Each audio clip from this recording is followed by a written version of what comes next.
The Clone Wars had its share of lengthy battles. The longest, the Battle of Megiddo, lasted from the end of 21 BBY right up until the mission to Mustafar, which means that it ran concurrent with half of the war.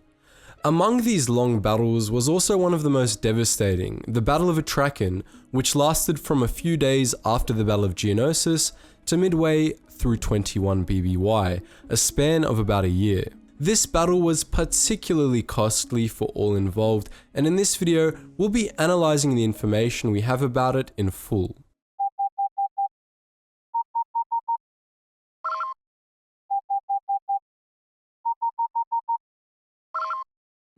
Attention, Sergeant on deck!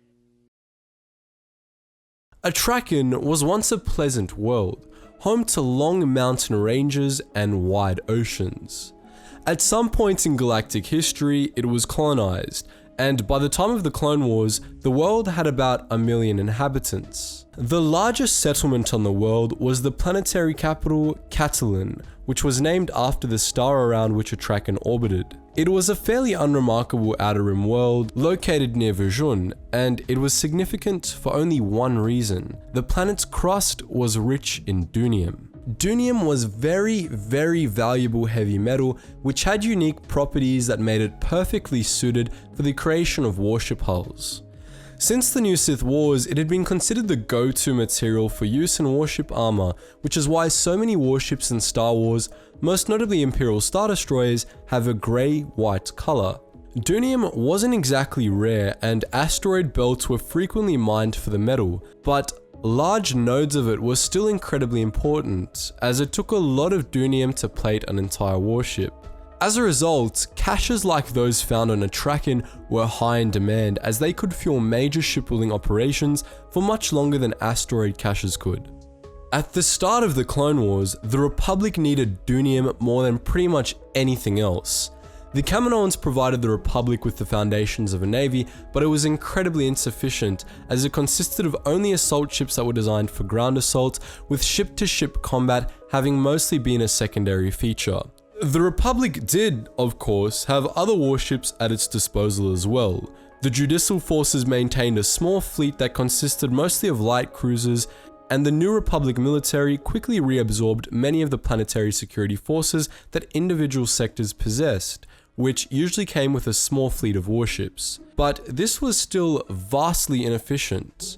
Most of the Republic's ships were still cruisers or smaller, with the few larger ships in their inventory being stationed in the core. Of these, only the assault ships that the Kaminoans had commissioned were capable of standing up to the larger ships frequently employed by the Confederacy, and even then, it took whole flotillas of them to deal with the Trade Federation battleships.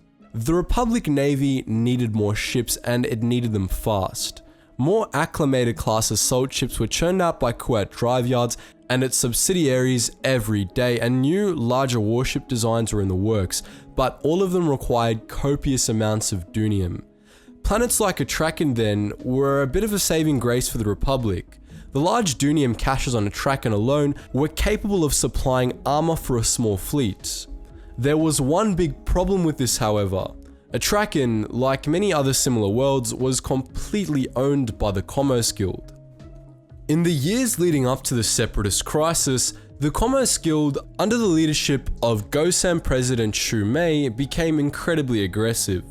For hundreds of years, the guild had been known for its aggressive tactics, especially when it came to pressuring smaller companies to join. In this manner, they had controlled operations across the galaxy for centuries, especially in the mining industry. Under Shu Mei, however, the guild took it up a notch and began purchasing entire planets to strip mine. Atraken was one such world that was purchased by the guild, which immediately began exploiting the planet's dunium for its own private fleet, which was soon to become part of the Confederate Navy. Shortly before the Battle of Geonosis, the Commerce Guild officially joined the Confederacy of Independent Systems, and all of the worlds that it owned joined with it, Atraken among them. The planet's mines began supplying the Navy, and much of the dunium stripped from the planet was put to use in the construction of the Rikusan-class light destroyers, which were deliberately skeletal so as to allow the dunium to stretch that little bit further. This made Atraken a ripe target. It didn't help matters, of course, that the planet was close to the border between the CIS and the Republic. As a result, only a few days after the First Battle of Geonosis, a Republic invasion force attacked Atraken, hoping to seize the Dunium mines for their own navy. In this strike, and in a number of others occurring elsewhere in the galaxy at the time, the Republic hoped to repeat the success it had at Geonosis, where they overwhelmed the enemy with a lightning assault and were victorious in a matter of hours. However, things didn't go quite to plan. The Republic's lightning assault allowed the advance force to capture a series of footholds across Atraken, but the battle would prove to be neither quick nor easy after that. The Confederacy reinforced droid garrisons at Catalan City and other major settlements and tore up the surrounding region, fortifying everything to prevent the Republic from advancing further. They fortified the Dunium mines and converted them into massive underground fortresses, and on both fronts, the Republic was unable to pierce their outer defenses. The Confederacy couldn't push the Republic's own lines that far back either, however. The battle quickly fell into a pattern of stalemate. The Republic would launch a major assault and be beaten back, and then the Confederacy would do the same, and the cycle repeated over and over without any foreseeable end. Neither side was willing to give ground. They needed that Dunium, and they didn't want the other to get it. And so they continued to ferry reinforcements to Atraken, where the battle ground on for months without change, grinding up entire armies in the process. 22 BBY came to an end, and yet there was no end in sight for the Battle of Atraken. As 21 BBY dragged on and the battle entered its 11th month, Republic commanders on Atraken began to get desperate.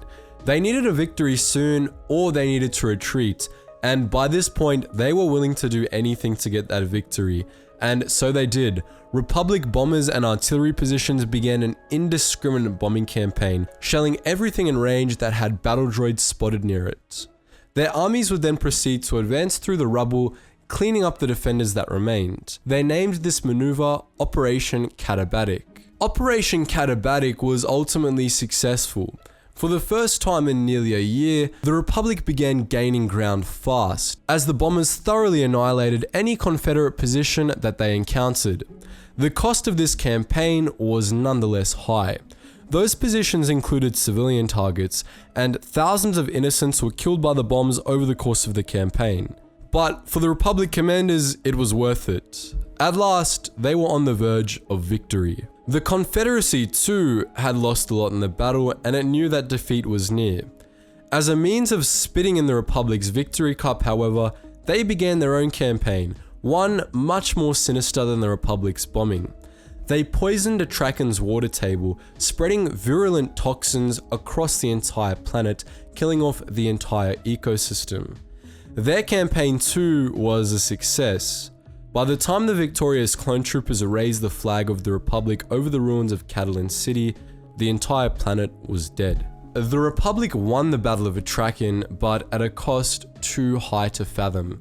Both the Republic and the Confederacy lost tens of thousands of troops in the long campaign, and the civilian populace had lost more. Atraken cities had been annihilated by Operation Katabatic, and the whole planet had been rendered unlivable. Of the millions of beings that had lived there at the start of the battle, 90% of them were killed, and the remainder fled to Trilos, the planet's only habitable moon, or other nearby worlds. To make matters worse, the Republic gained next to nothing from its victory. It had chipped away at the Confederacy's borders a little bit, but not in any significant way. They now theoretically controlled Atraken's Dunium, but they had no real way to get it. All of the planet's mines had been destroyed in Operation Katabatic, and with the planet now uninhabitable, it would be incredibly expensive and difficult to open new ones to scratch away at what Dunium was left. The Battle of Atraken was devastating for Republic morale. Loyalists blamed the Confederacy for murdering the planet, while separatists blamed the Republic, claiming that the toxins unleashed on the world had been leaked thanks to the bombing campaign. Some on both sides blamed the Jedi for getting the Republic involved in that now pointless battle in the first place. For all observers, however, the Battle of Atraken was proof of one thing: the Clone Wars would not be a clean conflict. Indeed, there was no such thing. This hurt the Republic in particular, as it had claimed since Geonosis that the war would be a simple matter of cleanly sweeping away the droid armies and reuniting the galaxy. The whole galaxy now saw this for the lie that it was. So that's the story of the Battle of Atraken, a battle that crippled the Republic. Are there any other battles you'd like to see us cover next in this video format? Make sure you let us know in the comments section below. And as per usual guys, just before you go, make sure you check out all those links in the description below if you want to join the wider Geetsly's community on our Geetsly's gaming network and all of the discords associated with that, including my main Discord where you can chat and hang out with other Star Wars fans. Anyways guys, as always, thank you so much for watching and I hope to see you in the next video.